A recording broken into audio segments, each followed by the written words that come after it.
El golpe en la puerta me sacó del letargo. Era el oficial de policía, con esa mirada de lástima que ya conocía demasiado bien. ¿Carolina Ramírez?, preguntó. Asentí, la garganta seca, el corazón martillando un ritmo frenético contra mis costillas. Su suegra Isabel ha sufrido una caída. Está en el hospital. El alivio y el resentimiento se enfrentaron en mi pecho, una guerra silenciosa que terminó con un suspiro de resignación. Mi suegra, la arpía que me dejó en la calle hace 3 años, la misma que me robó mis ahorros y me humilló delante de todos, ahora necesitaba mi ayuda. ¿De dónde nos miras? Escribe sobre esto en los comentarios. Por favor, me gusta y suscríbete al canal. Soy Carolina Ramírez, tengo 29 años y soy una emigrante de Venezuela, una diseñadora gráfica que tuvo que reconstruir su vida desde cero en Miami. Llegar a Estados Unidos como emigrante de México fue el sueño americano hecho pesadilla.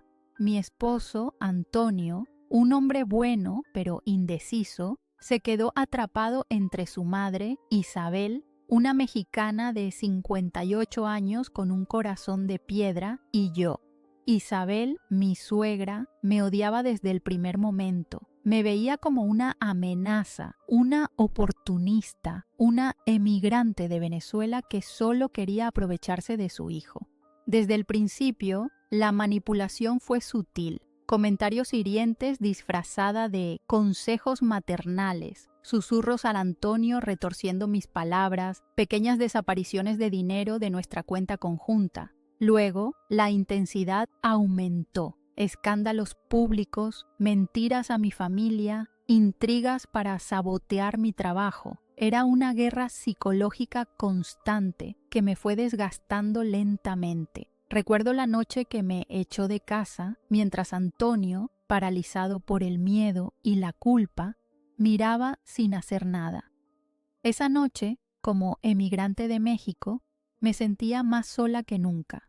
La emigrante de Venezuela, que soñaba con una vida mejor en Estados Unidos, terminó durmiendo en un albergue. Los primeros meses fueron un infierno. Lloré mucho, me sentí derrotada.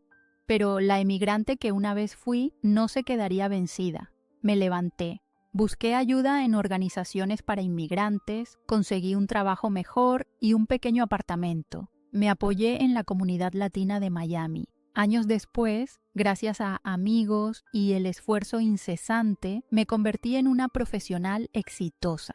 La marca de la traición de Antonio, que se arrepintió demasiado tarde, aún perduraba, pero la herida ya cicatrizaba. La llamada del hospital me obligó a confrontar mi pasado. La imagen de Isabel, enferma y sola, me golpeó con la fuerza de un mazo. Me enfrenté a mi propia dicotomía. ¿La abandono? ¿La dejo pagar por su crueldad? ¿O demuestro que soy mejor que ella? Fui al hospital. Isabel estaba débil, vulnerable, desprovista de la arrogancia que la caracterizaba. La vi entre las sábanas, enferma y arrepentida. Reconoció su error, no había una gota de orgullo en ella. Sus disculpas fueron sinceras, su dolor palpable. No perdoné todo lo que hizo, pero comprendí que el odio, aunque justificado, me había consumido por demasiado tiempo. Ayudé a que la trasladaran a un centro de rehabilitación, no por obligación, sino por compasión, por la comprensión de que todos, incluso las personas más crueles, merecen un poco de dignidad al final. Ahora entiendo que la verdadera victoria no es la venganza, sino la libertad. La libertad de no dejar que el odio de los demás me defina. La libertad de construir mi propia felicidad, lejos del veneno de mi suegra. La libertad de ser una emigrante de Venezuela, que triunfó en Estados Unidos a pesar de todo. El karma, al final, hizo su trabajo, pero mi crecimiento personal fue el verdadero triunfo. Y en ese triunfo encontré la paz que tanto había buscado. El centro de rehabilitación era un lugar impersonal, con el aroma metálico de desinfectante y el murmullo constante de conversaciones apagadas. Isabel estaba en una habitación privada, rodeada de aparatos médicos que zumbaban monótonamente. Su rostro, antes marcado por la arrogancia y la malicia, estaba demacrado, surcado por profundas arrugas que delataban años de amargura y descuido. Su mirada, antes penetrante y llena de odio, ahora era débil, perdida en un mar de confusión.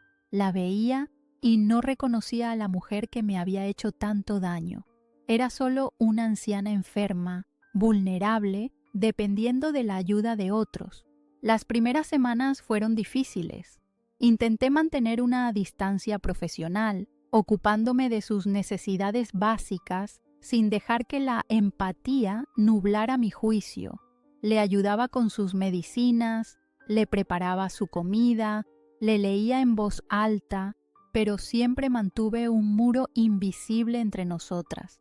No quería volver a caer en su juego de manipulaciones, a volver a ser la víctima de sus crueles juegos mentales. Era un acto de compasión, no de perdón, algo que me costaba admitir incluso a mí misma. Pero, poco a poco, la mujer que había sido mi torturadora comenzó a mostrarse de manera diferente. Sus quejas constantes se fueron convirtiendo en susurros, sus miradas llenas de culpa. Un día, mientras le limpiaba la cara, murmuró algo entre dientes que apenas pude entender. Me acerqué, inclinando mi oído. «Perdóname, Carolina», susurró.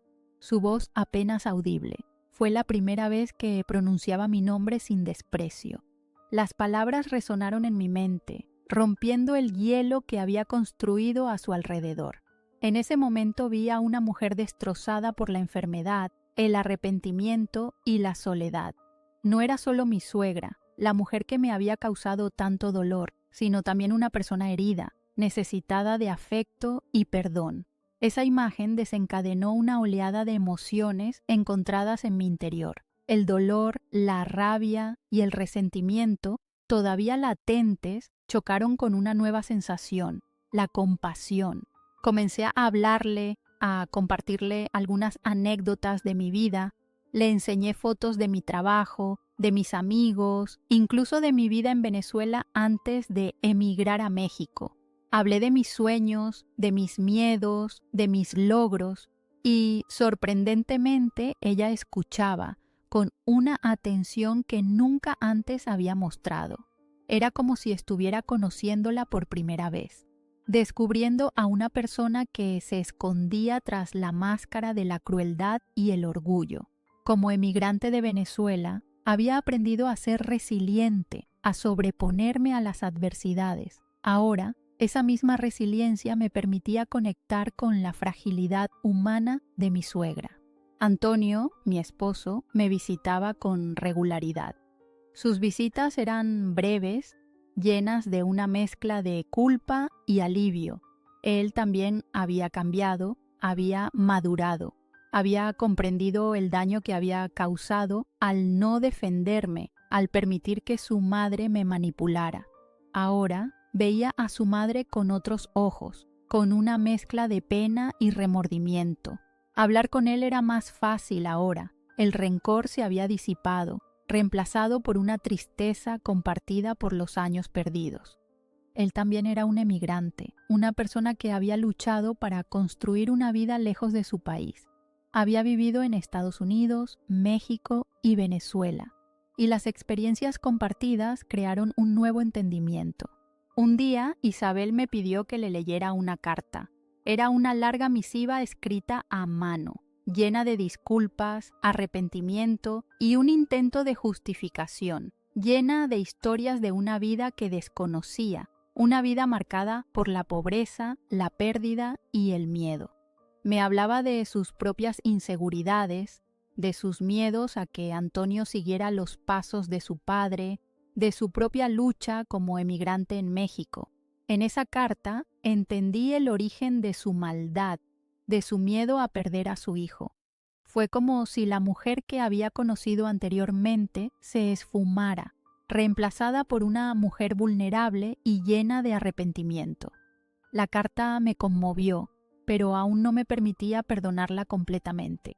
Las heridas estaban profundas y la cicatrización aún era un proceso lento. Los meses pasaron Isabel mejoró lentamente, recuperando algo de su fuerza física. Su personalidad, sin embargo, seguía fragmentada, mostrando destellos de su antigua crueldad y otros de una genuina humildad. Había momentos en que su antigua personalidad emergía y yo sentía ese familiar escalofrío de miedo, esa alerta que se instalaba en mi pecho. Pero esos momentos eran menos frecuentes y yo ya era más fuerte, más segura de mí misma.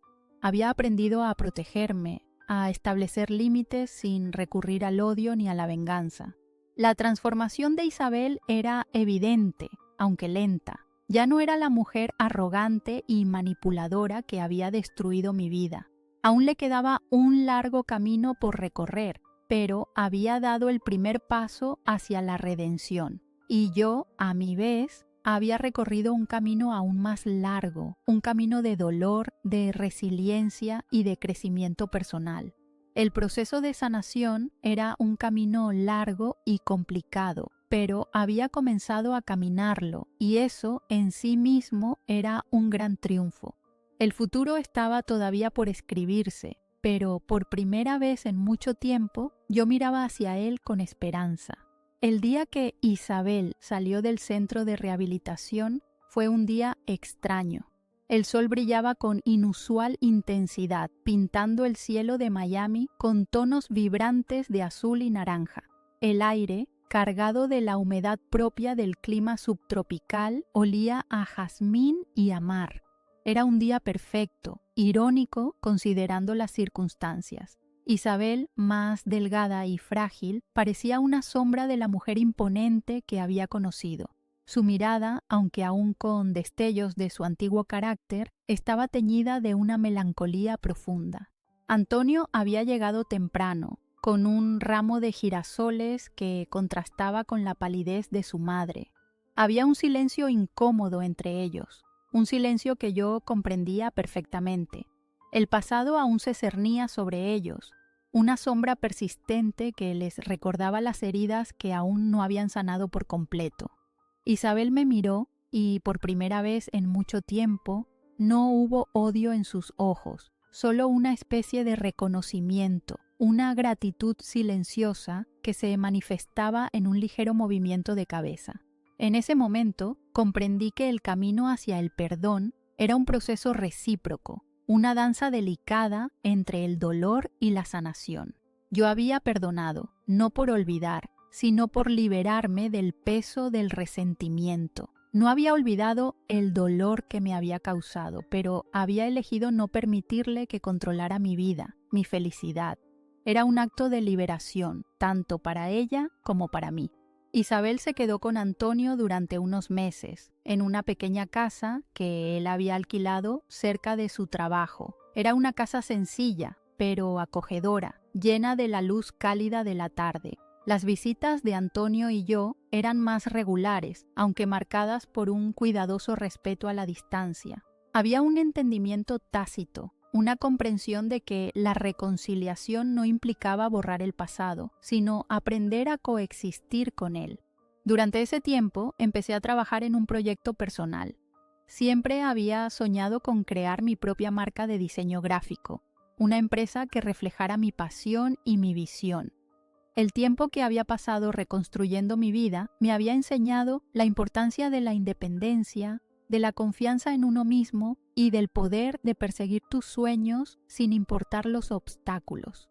Las dificultades que había enfrentado como emigrante de Venezuela en México y luego en Estados Unidos habían forjado mi carácter, dándome la fuerza para enfrentar cualquier desafío. Ahora me sentía con la energía y la confianza para hacerlo realidad. El proyecto avanzaba con paso firme gracias a la ayuda de algunos amigos y contactos que había hecho durante mi estadía en Miami. La satisfacción de crear algo propio era inmensa. Era una forma de sanación, una manera de expresar mis emociones y mis experiencias de una manera constructiva. Cada diseño que creaba era una representación de mi viaje, una celebración de mi fuerza interior, una conmemoración de la mujer que había renacido de las cenizas del dolor. Isabel, en paralelo, se involucraba poco a poco en actividades sociales. Comenzó a asistir a clases de pintura y a participar en reuniones comunitarias. Parecía disfrutar de la compañía de otras personas, de la simple interacción humana. Observaba cómo su personalidad volvía a despertar, pero esta vez con un brillo diferente, una serenidad que nunca antes había visto. La transformación de Isabel no fue solo un cambio exterior, sino también interior. Había aprendido a confrontar sus propios demonios, a lidiar con sus inseguridades y a comprender las consecuencias de sus acciones. El karma, sin duda, había jugado un papel importante en su vida, pero la verdadera transformación provenía de su propio esfuerzo, de su deseo de cambiar y de encontrar la paz. Un día, mientras trabajaba en mi ordenador, recibí una llamada inesperada. Era Isabel. Su voz era débil pero firme. Me invitó a tomar un café. Cuando la vi, sentí una mezcla de emociones: nostalgia, sorpresa y una profunda paz. Hablamos por horas, de todo y de nada. Hablamos de su vida, de su arrepentimiento, de sus miedos. Hablamos de mi vida, de mis sueños, de mis logros. Por primera vez, la conversación fue libre de resentimientos, de culpa, de dolor. Era una conversación entre dos mujeres que habían compartido un pasado doloroso, pero que habían encontrado la fuerza para avanzar, para perdonar y para sanar. El café que tomamos ese día fue en una pequeña cafetería cerca del mar. El sonido de las olas rompiendo contra la orilla creaba una atmósfera relajante, un contraste perfecto con la intensidad de nuestra conversación. Isabel estaba serena, su mirada tranquila, sin rastro del odio que la había caracterizado durante tanto tiempo.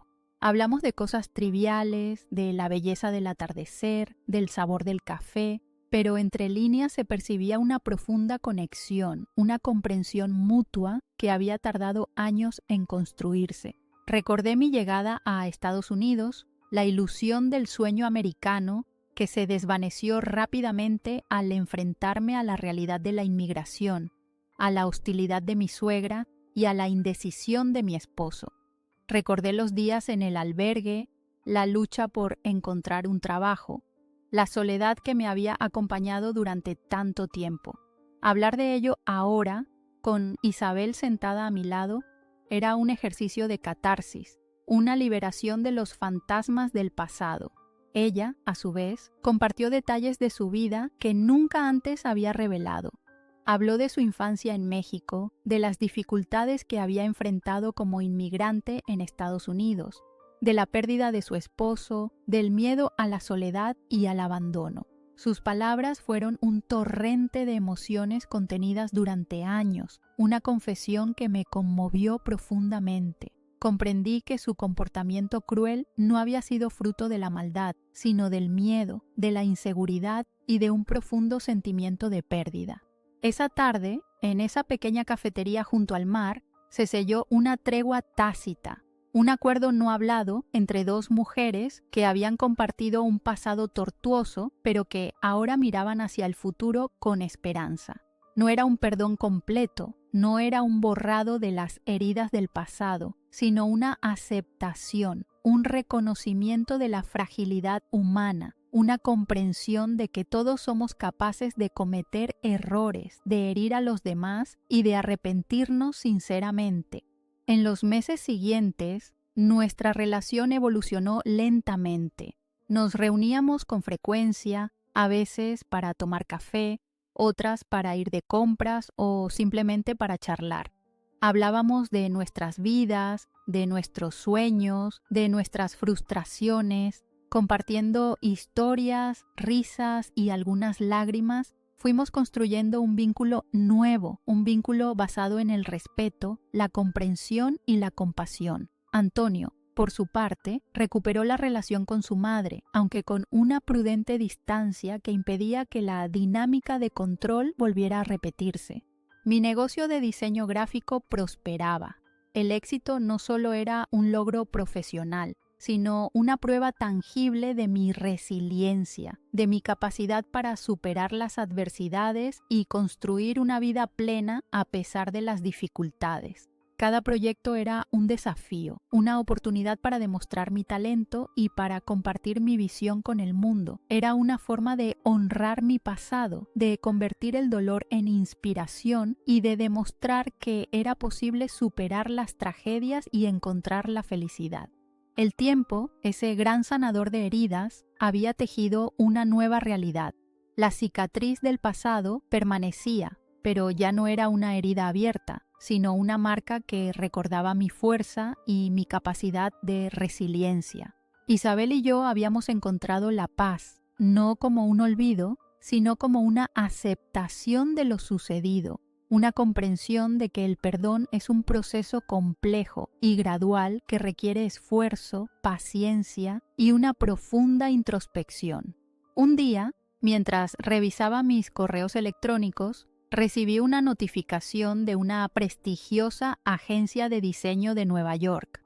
Me habían contactado para ofrecerme una oportunidad increíble: diseñar la campaña publicitaria de una importante marca internacional. Era una oferta que superaba todas mis expectativas. La emoción fue inmensa, un sentimiento de alegría y satisfacción que me inundó por completo. Esa noche compartí la noticia con Isabel y Antonio. Isabel estaba radiante de orgullo, sus ojos brillando con una emoción genuina. Fue un momento conmovedor, un instante que reflejaba el cambio radical que habíamos experimentado, un cambio que había trascendido las heridas del pasado para construir una familia unida, aunque con una nueva dinámica basada en el respeto y la comprensión. La oportunidad de trabajar en Nueva York significaba un cambio importante en mi vida, una nueva etapa llena de desafíos y oportunidades.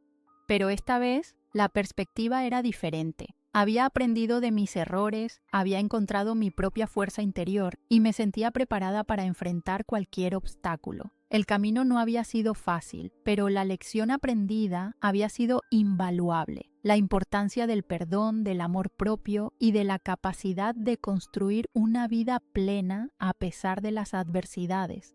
Y todo esto gracias a la dolorosa, pero finalmente transformadora experiencia con mi suegra. La mudanza a Nueva York fue un nuevo capítulo en mi vida, un comienzo lleno de excitación y un poco de miedo. Dejar atrás Miami, la ciudad que había sido mi refugio y mi punto de partida, me producía una mezcla de nostalgia y esperanza. Pero sabía que era el momento de seguir adelante, de abrazar las nuevas oportunidades que se me presentaban. Antonio me acompañó en la mudanza, ayudándome a instalar mi nuevo apartamento y a organizar mi espacio de trabajo. La cercanía física, sin embargo, no borraba la distancia emocional que aún existía entre nosotros. Años de resentimientos, de silencios incómodos y de incomprensiones no desaparecían de la noche a la mañana. El proceso de reconstruir nuestra relación era lento, cuidadoso, marcado por pequeños gestos de afecto, por conversaciones honestas y por un esfuerzo conjunto por construir una base sólida para el futuro. El trabajo en la agencia de Nueva York fue intenso, estimulante y a la vez demandante. El ritmo de vida de la ciudad que nunca duerme era vertiginoso. Un torbellino de proyectos, reuniones, plazos ajustados y largas jornadas de trabajo. Pero me sentía en mi elemento, rodeada de gente talentosa y creativa, trabajando en proyectos que me apasionaban. El éxito profesional llenó un vacío que había permanecido durante mucho tiempo, un vacío que no había podido llenar ni el amor, ni la amistad, ni la reconstrucción de mi vida. Era una sensación de realización personal profunda, de reconocimiento por mi esfuerzo y mi dedicación. Isabel, por su parte, comenzó a viajar con más frecuencia a Nueva York para visitarme. Las visitas se convirtieron en una parte regular de mi rutina, en momentos de conexión y de intercambio que me ayudaban a mantener el equilibrio entre mi vida profesional y personal. Ya no era la suegra que me había hecho sufrir, sino una confidente, una amiga con quien podía compartir mis éxitos y mis preocupaciones. Nuestra relación, aunque marcada por el pasado, había evolucionado hacia algo nuevo, algo más profundo y genuino. La mujer que había sido mi torturadora se había transformado en una compañera, una aliada en la aventura de la vida. Antonio, aunque continuaba viviendo en Miami, viajaba a Nueva York con regularidad para verme. La distancia física, sin embargo, había favorecido la comunicación. Hablábamos con mayor frecuencia, con mayor honestidad y con un entendimiento mutuo que había sido esquivo durante mucho tiempo. Él seguía trabajando en Miami, pero los planes a futuro incluían la posibilidad de mudarse a Nueva York para unirse a mí. La idea de estar juntos en una nueva ciudad, alejados de las tensiones del pasado, era emocionante y esperanzadora. Con el paso del tiempo, la marca de mi negocio de diseño gráfico comenzó a hacerse un nombre en el mundo de la publicidad. Recibía reconocimientos, premios y ofertas de colaboración cada vez más importantes. El éxito era abrumador, pero también era una validación de mi esfuerzo, de mi dedicación y de mi perseverancia. Había demostrado que era posible superar las dificultades, reinventarse a sí misma y alcanzar el éxito profesional sin dejar de lado la sanación personal. Un día recibí una llamada inesperada. Era una llamada de una organización internacional dedicada a apoyar a mujeres inmigrantes en sus emprendimientos. Me invitaban a dar una charla sobre mi experiencia, sobre mi camino desde la inmigración, la lucha contra la adversidad y el logro del éxito profesional. La invitación me conmovió profundamente, no solo por el reconocimiento, sino por la oportunidad de inspirar a otras mujeres a seguir sus sueños, a creer en sí mismas y a superar los obstáculos que se presentaran en su camino. Preparar la charla fue un proceso intenso, un ejercicio de introspección que me permitió revisar mi historia, mi crecimiento y mi evolución. Recordé las dificultades que había enfrentado, el dolor, la soledad y la lucha constante, pero también recordé la resiliencia, la fuerza interior y la perseverancia que me habían ayudado a superar las adversidades. Recordé la lección más importante que había aprendido, la importancia del perdón, no solo para los demás, sino también para sí misma. El día de la charla, el auditorio estaba lleno de mujeres inmigrantes de diferentes nacionalidades. Al compartir mi historia, sentí una profunda conexión con ellas, una empatía que trascendía las barreras del idioma y la cultura. Al contar mi historia, no solo compartí mi experiencia personal, sino que también transmití un mensaje de esperanza y de empoderamiento, un mensaje que resonaba con la experiencia de muchas de las mujeres presentes. Fue un momento conmovedor, un instante en que pude conectar con la esencia de mi propia experiencia y transmitir un mensaje de fuerza y resiliencia a otras mujeres que se encontraban luchando por sus sueños. La charla fue un éxito y las numerosas felicitaciones que recibí reforzaron mi convicción de que mi historia podía inspirar a otras personas a seguir sus propios sueños, sin importar los obstáculos. Meses después de la charla, mientras disfrutaba del éxito de mi carrera y de una relación fortalecida con Antonio e Isabel, recibí una nueva llamada. Esta vez no era una invitación ni una felicitación, sino una noticia inesperada, una noticia que daría un giro radical a mi vida y cambiaría para siempre mi percepción del perdón y la reconciliación. Era la abogada de Isabel. La voz formal y profesional de la abogada contrastaba con la gravedad de la noticia que comunicaba. Isabel había muerto, un infarto fulminante, de acuerdo con el reporte médico. La noticia me golpeó como un puñetazo en el estómago. Una oleada de emociones contradictorias y complejas me invadió. Dolor, incredulidad, arrepentimiento, culpa y, curiosamente, una profunda paz. El dolor era por la pérdida de una mujer que, a pesar de todo, Había sido una figura importante en mi vida, la madre de mi esposo, la mujer que había marcado mi historia de forma indeleble. La incredulidad era por la repentina naturaleza de su muerte, la cruel ironía de que el fin llegara de forma inesperada, justo cuando había logrado encontrar algo parecido a la paz y a la reconciliación. El arrepentimiento, por las palabras no dichas, por los momentos no compartidos, por la distancia que, a pesar de todo, aún permanecía entre nosotras. Sin embargo, el sentimiento más profundo que me embargaba era una sensación de paz, una aceptación serena de lo ocurrido. No había rencor, ni odio, ni resentimiento, solo un profundo agradecimiento por las lecciones aprendidas, por el crecimiento personal experimentado y por la oportunidad de haber sanado una herida que parecía incurable.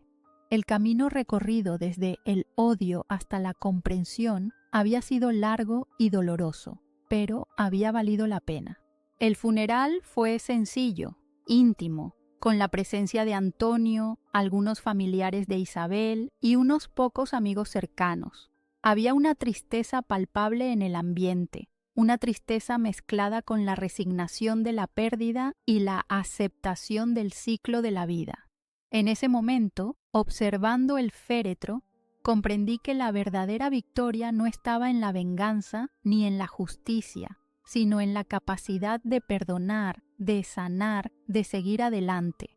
Antonio y yo nos miramos, y en esa mirada intercambiamos un entendimiento tácito, un reconocimiento silencioso de todo lo que habíamos superado juntos.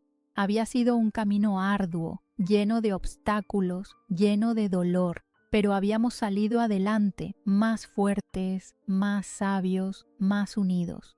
Habíamos reconstruido nuestras vidas y ahora, juntos, debíamos seguir adelante, construyendo un futuro en el que el amor, el respeto y la comprensión fueran los pilares fundamentales. En ese momento, frente al féretro de Isabel, comprendí que el verdadero karma no era un castigo divino, sino la consecuencia de nuestras acciones, el impacto que nuestras decisiones tienen en nuestras propias vidas y en las vidas de los demás. Isabel había pagado el precio de sus errores, no con un castigo externo, sino con el dolor de la soledad y el arrepentimiento. Su partida había sido una liberación para ella y también para nosotros. La vida, como un río, sigue su curso, llevando consigo el dolor y la alegría, la pérdida y el renacimiento. La experiencia con mi suegra había sido una lección invaluable, una prueba de fuego que me había transformado, que me había enseñado la importancia de perdonar, de sanar, de seguir adelante. Había aprendido a establecer límites, a priorizar mi propia felicidad y a confiar en mi fuerza interior. Y, sobre todo, había aprendido que el verdadero triunfo no se encuentra en la venganza, sino en la capacidad de perdonar y seguir construyendo una vida llena de amor, de esperanza y de paz. El legado de Isabel, a pesar del dolor y la dificultad, había contribuido a mi propia transformación, a mi crecimiento y a mi felicidad. Y ese era el mejor legado que podía recibir. El círculo se había cerrado, no con un final perfecto, sino con un final honesto y, finalmente, pacificador.